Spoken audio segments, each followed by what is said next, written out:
baseless charges provides inappropriate legitimacy to accusations with zero evidence. Do you accept that President Obama was born in the United States, no, is not Muslim? I really don't know. These baseless charges provides inappropriate legitimacy to accusations with zero evidence.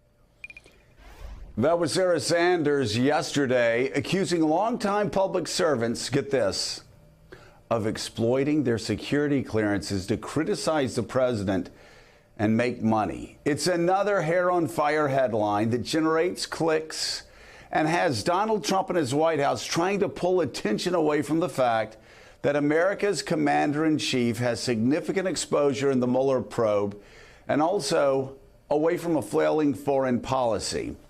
Like the birther conspiracy before it, it's another dull idea wrapped in camouflage. So we just thought it's a public service to all of you who might have been distracted by the shiny penny that they threw out on the streets yesterday, that we be clear about what this year's leading headline is, what it should be, and what it will be. American president pawned for Putin. Promotes Soviet strategy on NATO.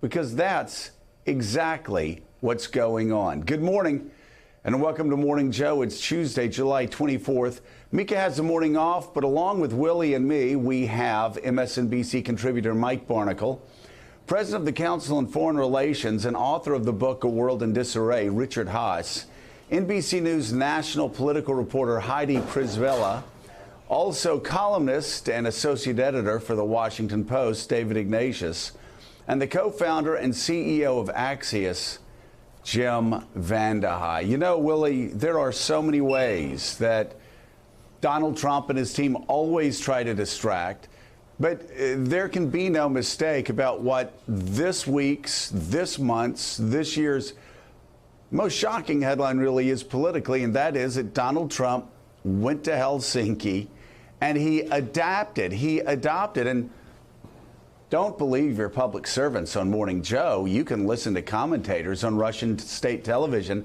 and they will say that Donald Trump has adopted the Soviet Union's position on NATO, and that what he did in Helsinki was nothing short of disregard U.S. national intelligence and also drive a wedge between our allies in Europe that, well, helped us win a Cold War.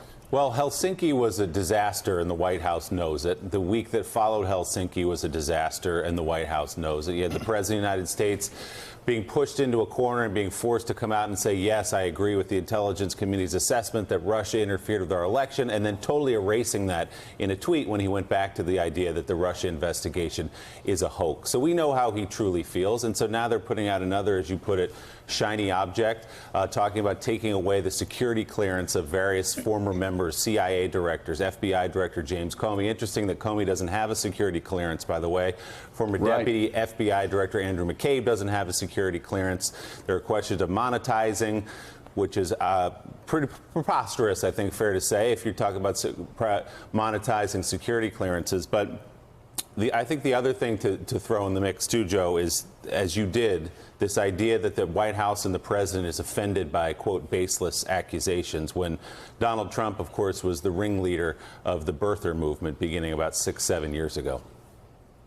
Yeah, and monetizing public service. Mike Barnicle, you can talk about the Trump Hotel. You can talk about all of the foreign countries and everybody else that are trying to curry favor with Donald Trump by making money, by handing him money. You can talk about how, I mean, we'll go to the list soon, but every time that there's a moment between China and the United States, it seems that Ivanka gets 3 or 4 more clearances for patents for her products in China.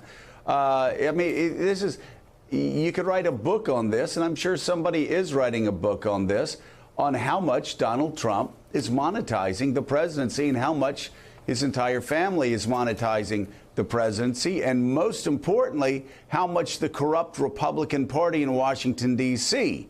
is helping them monetize the presidency. Yeah, Joe, I mean, this is the first White House in the history of this republic that is largely filled with grifters. people grabbing what they can while they can grab it. But the larger story, the one that you raised at the top of the program, the removal, a threatened removal of security clearances from people like Michael Hayden and John Brennan and others, is so small, so petty, and so predictable. And it is the behavior of a man, Mr. Trump, who knows that the cops are at the door. And he continues, and he did it within the past few days, to stick his thumb in the eye of the American intelligence community, preferring to go with the Russian theory rather than what the American intelligence community has told him and has warned him repeatedly. Well, you know, Willie, these headlines are ripped straight from the pages, as they would say, of Fox News. I mean, you know, if there are certain hosts on Fox News that when there is damning news about Donald Trump, something that should really concern Americans now, they'll do Hillary Clinton email stories. And of course, we were joking about this 6 months in. We're now 18 months in. They're still doing it. This whole smokescreen yesterday about taking security clearances away from former CIA directors and other intel giants.